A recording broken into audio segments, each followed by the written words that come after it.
Are we recording? Oh my gosh. My nose is crooked. I believe it. I really believe it. Like, look, this is what my nose should be. Lily, see? Crooked. See it? Your nose should be directly in the middle of your face. See that movement? See that little movement to the right? Oh, y'all. Anyway, I'm convinced my nose is crooked. So, what is up, people? I have not done. Okay, I always start off like this. Yes, I know it's a few months between all of my YouTube videos, and I really am trying to be a little more consistent with making them because I make plenty of TikTok videos. I make plenty of Facebook Live videos. I even went back to making Instagram Lives. So, why am I neglecting YouTube so badly? Especially since TikTok may be banned. So, if TikTok is banned, I think we all better all be learning Chinese so we can download the Chinese version of it so we can still use it in other countries. But anyway,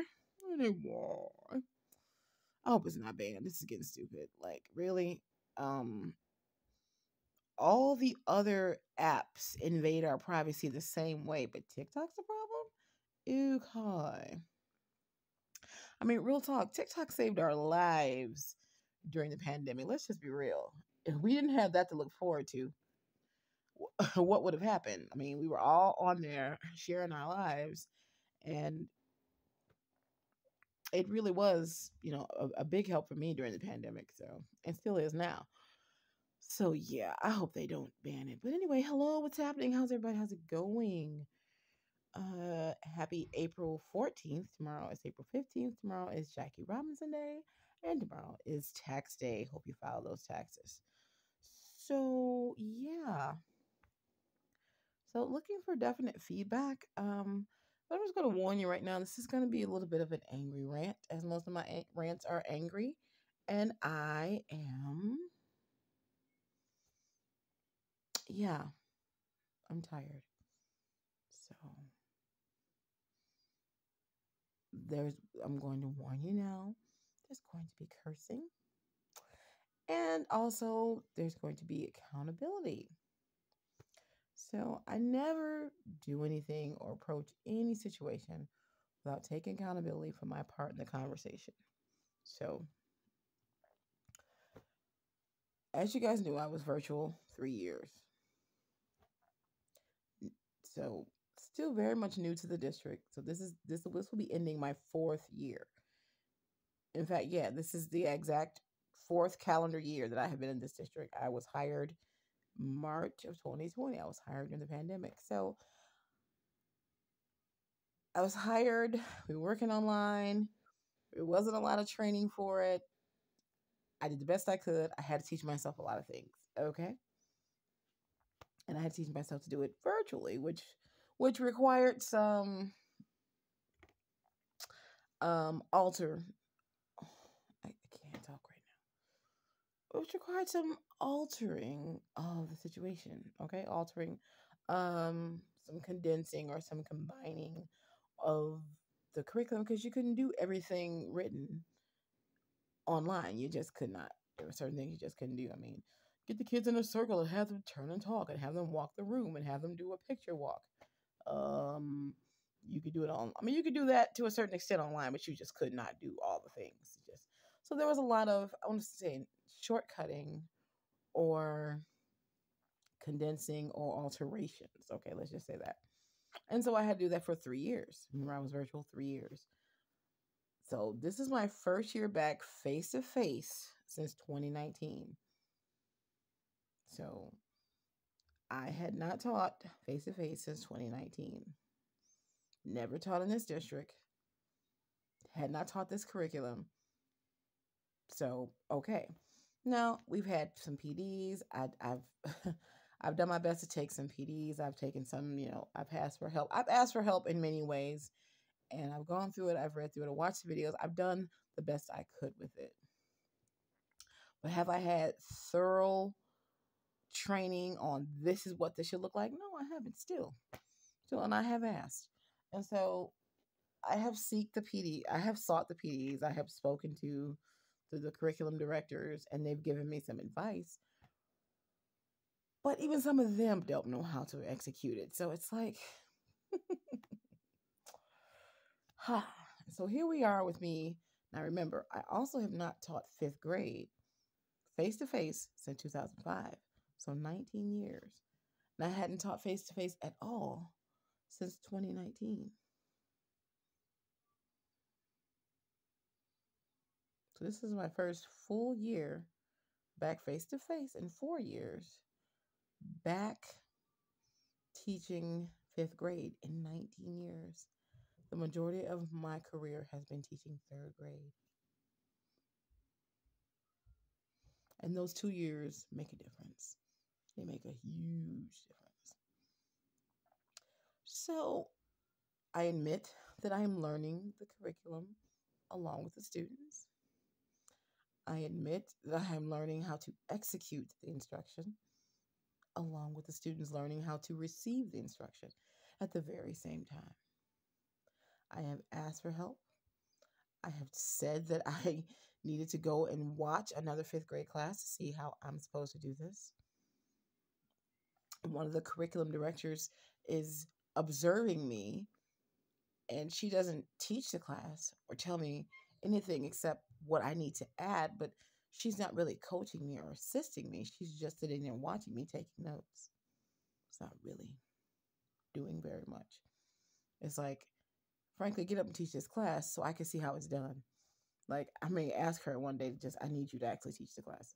Please execute this information. Now, what's funny though, is she's new in her position too, so she don't even know how to do that yet. So she's new in her position. I'm new in the position. And you in there coaching me. Okay. So I really am doing the best I can with what I've got. Now, also, the district purchased digital copies of everything. And I had to use it for 3 years, so I've been using it. And so we're doing that. We're not doing the books. We're doing the online copies. Well, I learned on Thursday, because I took Friday off, that my administrator doesn't like that I do so much technology and wants me to decrease the amount of technology that I'm using and do more hands-on instruction with them. And it's like, who do you think taught them how to use the different apps? I have taught them. That was me. I have. Now suddenly you can't find none of the stuff I've done online, and it looks like I'm not doing anything. Okay, really? You really think I've been sitting up there for 9 months? I've been sitting upstairs for 9 months doing nothing. Okay, all right. Okay, believe. All right, okay, that's one. Two, why are the children walking out of your room? There's only about 3 kids who walk out, and they walk out because they can't do the work and they don't like following my instruction.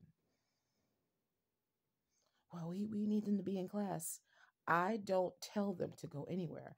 And see, what made, it's like we had the conversation, and I really tried to be open and listen to what she had to say. I really tried to, hear the advice, take notes, and be in the moment with her and not just defend myself. But as I have processed the information, it has angered me because you're low key accusing me not teaching. You're low key accusing me of doing something to make those kids walk out of the room. And you're low key telling me that you don't like the way I run a classroom. So the next thing was, why are they leaving class? Well, there's two in particular who cannot read at all, who cause drama and distractions to leave the room. And they just openly walk out. And every time they do, I let you know that. I have emailed you and messaged you on many occasions that I need help with these students. Nothing. Nothing.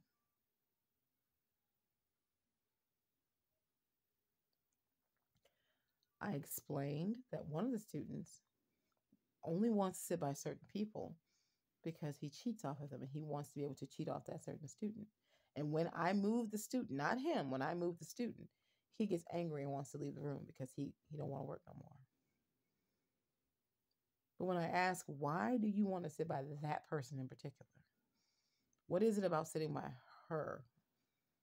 And the person he wants to sit by has the highest grades in the class. I'm no dummy. He knows she can read well. He can hardly read at all. He can copy words on a page, but he could be copying the death scroll. He wouldn't know. He can copy from a page, but he doesn't know what he's copying. He can't read it to you at all. And if he can read, I don't know, because he has never tried. He can copy something that he sees, but he cannot read it to you. I don't know what the problem is. I have no idea why he can't. I mean, if he can't read, I'm stumped. He ain't never tried. So the point is, he wants to sit by one particular girl, the highest grades in the room, the A student. And when he can't sit by her, he don't want to be in there. He leave. I'm like, why? Tell me why. I just want to sit there. All these other seats that are open, and you want to sit by her. Why? I just want to sit there. But there's a room full of open seats. What's wrong with the other seats? I don't want to sit in those seats. I want to sit there. I'm like, okay. Then I move her. And then he don't want to be there no more. And he's been lying. He came in the room one time and the principal told me to sit in the office. I was getting my computer. And I'm thinking, well, why would he say that? I mean, there's been many times when she told him to come to her office. So, I mean, how would I not believe that, right? So I guess the other day she hadn't said that. And he was in the office for no reason. I'm like, well, he said you said to sit down there. I mean, he's been with you before. I mean, he's like, well, I didn't tell him to do that day. I'm like, well, you didn't call me. I'm like, I can't be on the phone every time he does. Like, I can't be on the phone every time he said you told him to stay in the office. So, I mean, you've done that before, and I believed him. Well, I didn't tell him that today. Okay, how did I know that? Because you've done it before. You've kept him before. So anyway, her answer to that was, well, just let him cheat off the person and just don't check it.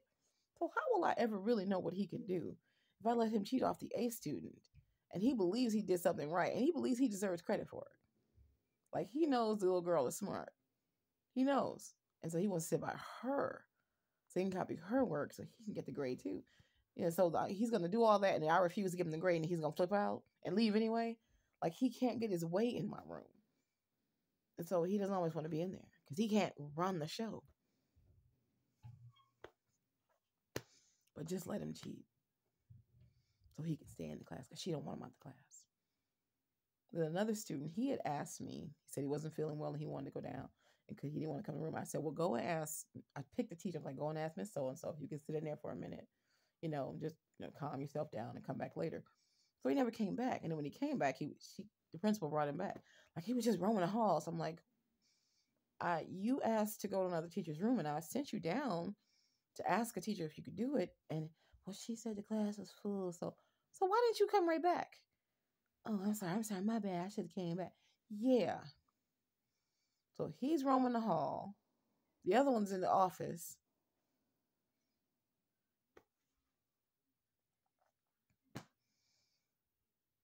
So basically, well,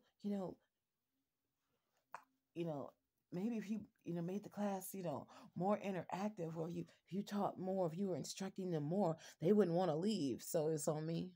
Okay. So hold on now. So after that, it was, well, you said you've been using this platform, but they can't find your work in it. I'm like,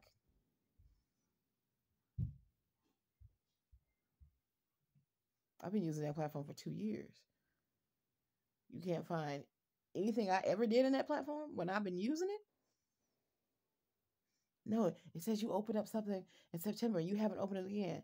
So you believe that I'm like, you've been in my room. You saw them using it. She's like, well, yeah, I did. I told her I saw you use it, but you witnessed me using it. So apparently, if you don't either do the assessment in it, because I was taking the assessment from the curriculum, rewriting it or copying it over, putting it over in Schoology so the kids can take it and Schoology could grade it. I wouldn't have to go in and grade it because Schoology, so I put it in there. I would put the point value on it and Schoology could grade it. So that's what I was doing. So they've been doing everything in it. I've been rewriting the assignments and putting it somewhere else. Well, what are you grading them on? I'm grading them on everything they do. if they take a spelling test, if they take notes, if they I ready, if they read a story, class participation, academic discussion, exit tickets, whatever they do, they get a grade for, they get points for anything I've given them. Well, they're not seeing the work and they're just wondering if you're not using the books, then what are you using? The damn online. But either, and you can, and I opened it, like I opened up a couple lessons, like you were in the room when these lessons happened. She's like, well, yeah, I did see you in there. They were in the room when I had it open. So it doesn't tell you if I've opened the lesson or started or fit. It doesn't tell you anything. You can't find me anywhere in there. Well, no, I couldn't find. We couldn't find. Okay. So the only thing I'm thinking is because I don't do the assessments in there, that's maybe why they can't find me. That's the only thing I can think of. Because how do I open? How do I do a whole year last year and, and most of the year this year in that system and you don't see anything? But okay, all right, no problem. Okay, okay, all righty. So anyway, I don't know. I'm gonna figure it out. I'm gonna talk to somebody like I don't know because they would go in, the kids would do it, and then I would go in and look at what they did, and I would either give points or not give points for that. But I would put the points in Schoology, not in this particular app. So maybe that's where I'm gonna go wrong, have gone wrong, and I will go back and direct it. But we've been using it. All right. So y'all know I talk a long time. I'm sorry. I'm very long winded. So that's that. So then I was told I give too many brain breaks. Now we are here, we are sitting with third generation drug babies who fidget and fall out in the seats and trip and fall and scratch and itch and just sitting in a room and just and me giving them a break to get up and move around ain't the deal. Or them being asleep in the class the whole time. I mean, making them like get up and walk around and wake up. Don't do that. So I've been instructed to no longer give brain breaks during core instruction. I can do it before or after, but not during the instruction. I'm like, the instruction is an hour. You expect them to sit an hour? The core lesson instruction is an hour. It is 50 minutes. So you expect them to sit for 50 minutes? But then was told my class wasn't interactive enough. I teach reading. Reading isn't always interactive. Reading is something that you sit down and you interact with that book. But all right. No problem. So, too many brain breaks. I'm like, I'm from a developmental background. Small children shouldn't be sitting a long time. They should be able to get up and move. Well, they're 10 and they need to sit and they need to read and it's just too many breaks between it. It's like you're doing it's a stall tactic or something. I'm like, and when you were in there, you didn't see them rocking back and forth in their chairs like addicts. Like you don't see that. You don't see them yawning, laying down, rolled up in their shirts. Like you don't see that. Like it's developmental. Children that age need to move. And they were only 1 minute breaks. So it was like 3 minutes of the entire instruction was a brain break. It was 3 minutes. Next, I was told that I was starting too late. I have 7 children that go down to intervention at 9 o'clock. Okay. So if a class full of 20, 7 are gone at 9 o'clock from 9 to 9:40. Okay. All right. So 9 to 9:40. So that's 7 gone. 13 left, right? Well, it would be 13 left if 4 of them didn't come at 10 o'clock. So at that time, there's only 9 kids in there. So you only want those 9 children to start core instruction at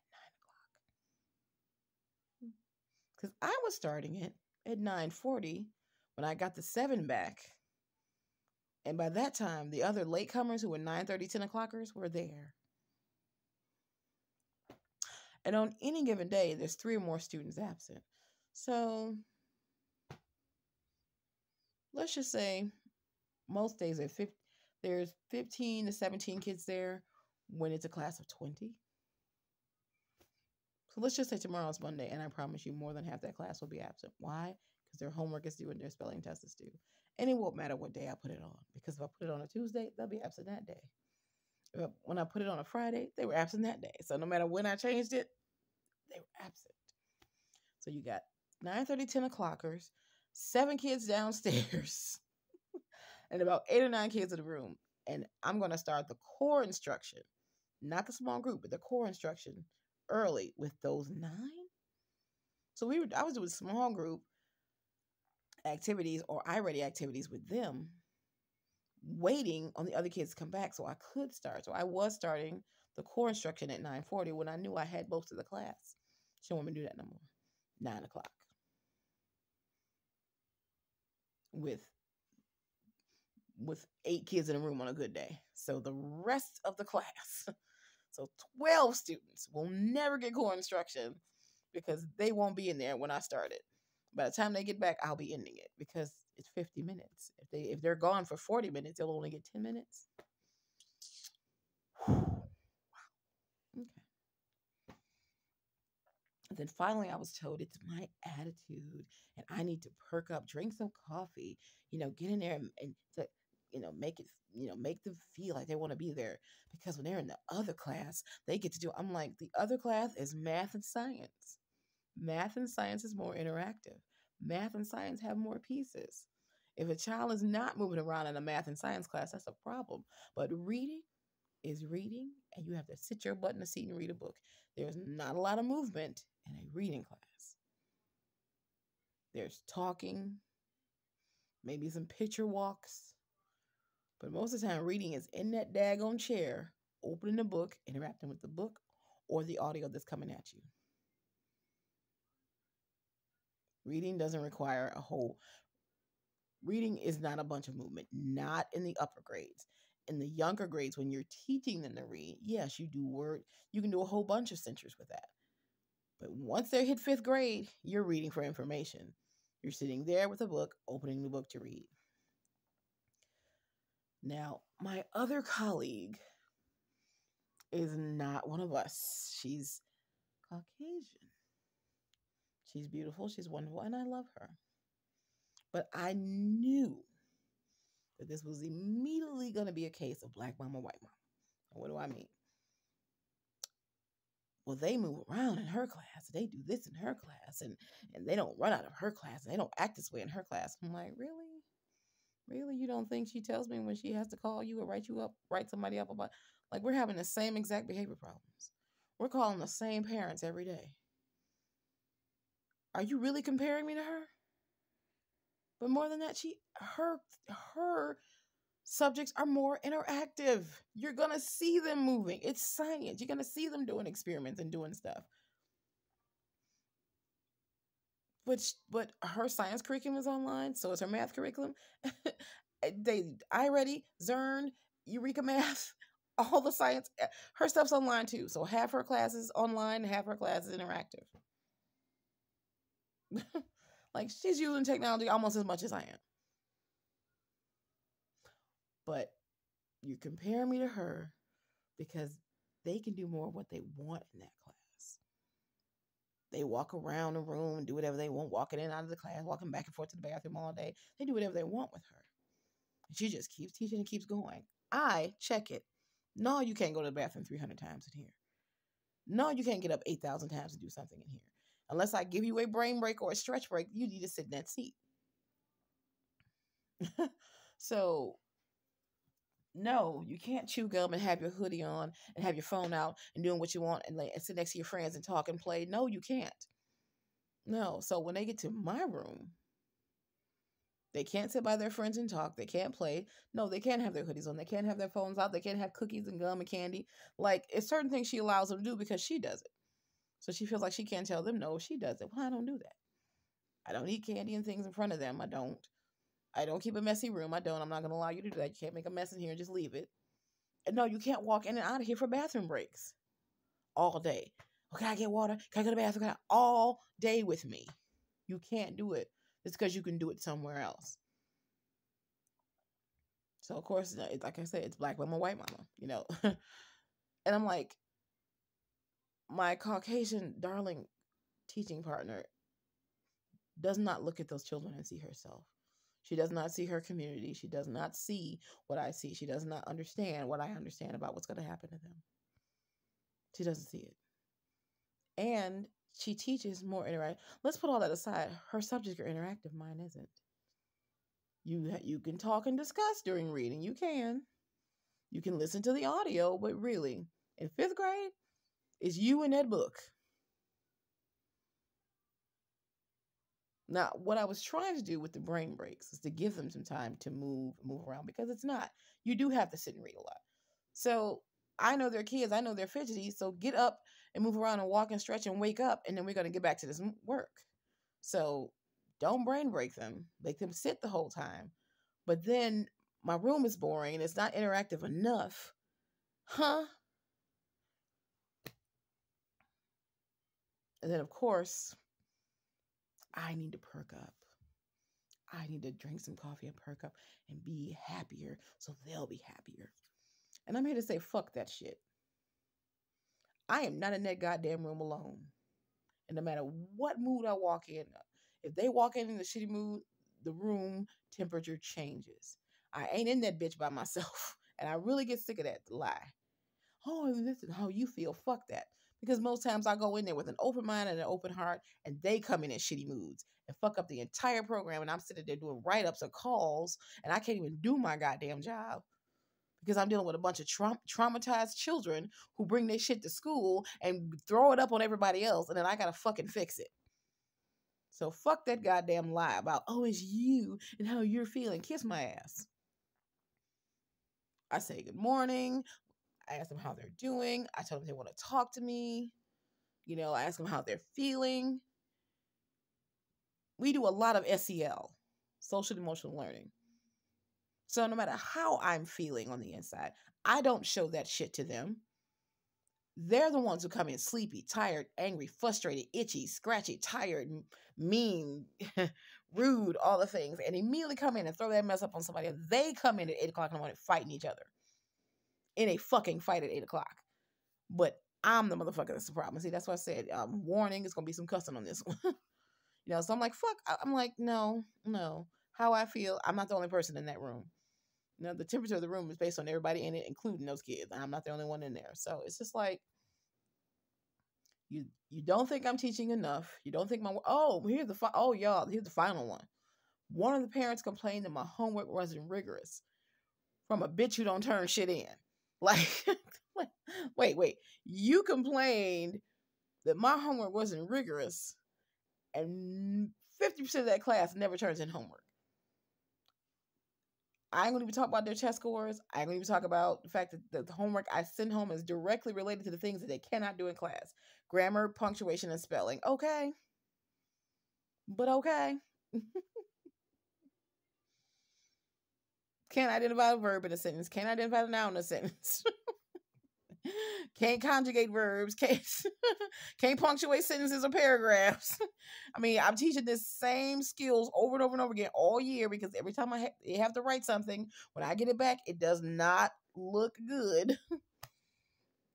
But my homework wasn't rigorous from a damn person whose child does not turn shit in.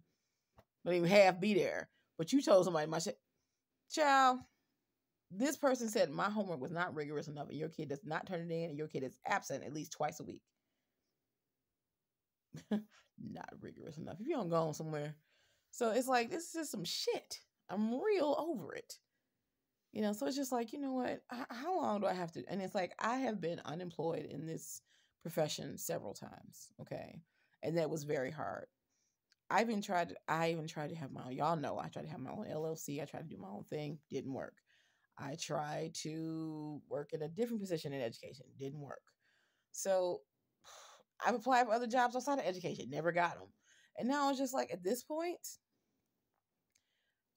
whatever money I have in this retirement account in this district, I feel like I put my name on the transfer list to try to go to another school. I did. Because it's just like, you thought somebody was on your side, and then I found out Thursday she wasn't. You know, she wasn't. Put it this way. All snakes aren't venomous, but all snakes bite, and they're still snakes. So her intention wasn't harmful or hurtful. And in some ways she has been supportive, but she let me know on Thursday she didn't like what I was doing. But she seems to forget all the things that I have asked. She seems to forget that I've explained my situation. She seems to forget that I asked her to let me go to another class to go to a fifth grade class to see somebody instruct. She seems to forget that I have emailed her and messaged her several times on children who are causing problems in my class, and I have gotten zero help. Or she just makes them sit with her. So if you don't want to be in class, be in school, and you can sit with the principal all day, aren't you gonna do it? So it's just this shit is on my motherfucking nerves, and I don't know if I get a ban or a violation on this for saying what the fuck I'm saying, but it's just like, you know, I don't really appreciate all being told that I'm the fucking problem on anything when I am not walking in there with a bunch of problems. It's them. They got the fifth grade with a first grade reading level and can't do anything I ask, no matter how rigorous or how non-rigorous it is. They can't do shit you ask them. They can't be bothered to write their name sometime. And you're telling me that I'm the problem. No. And so it's like, I just need to be out of this at this point. And it's like, I got to figure something out, because now it's like when I go to work tomorrow, not only will I not speak to her, even look her way, I really am not going to even engage with her if I don't have to. Because as you've been smiling in my face and making me think that you're supportive of me, and you told me Thursday you wasn't. After you sat in the room and saw me use the stuff, you're going to believe them and say I wasn't using it. And you have observed me 4 times and knew I was using that shit. You know, after you have the very kid you complain about, why is he walking out, you just suspended because he keeps getting into a fight, but the shit is me. You know, you took a complaint from a person who don't turn in fucking work, but my shit wasn't rigorous. The kids don't sit down in the other room, but I'm supposed to be like her. But don't give them brain breaks. Make up your mind. So she doesn't like the way I teach. She feels like I teach with too much technology, and that's really the point. She doesn't like it. So I was going to try to finish this year, and I think I'm just going to make the brave decision to either separate or find a different school and just find something else for a while. I mean, I might have to work 2 jobs, but something's got to give, because frankly, my mouth can't hold much longer. And I'm going to tell her and everybody else what the fuck I think of that shit and walk out of there. And I don't want to fuck up my money. You know, I don't want to fuck up my money. I don't have any other support. That's the shitty part.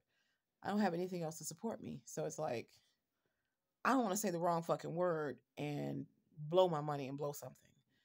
But shut the fuck up talking to me is right on the tip of my tongue. And if like, and if your little smile on your face, sneaky ass now wants to say something to me about what I'm doing, I mean, you contradicted yourself in the whole conversation. You want them to move around more like they do in the other class, but when I give them brain breaks, you don't like it. You want to talk to me about this kid running out of the room all the time, but you suspend him every other day because or you send him home every day because he fights every day.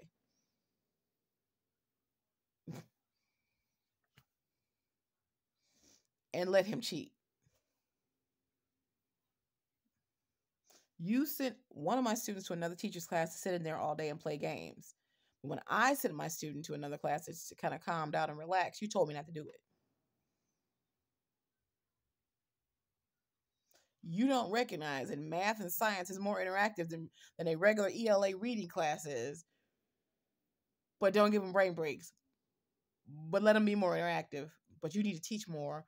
But how the fuck do you think they learned how to use the shit they were using? I taught it.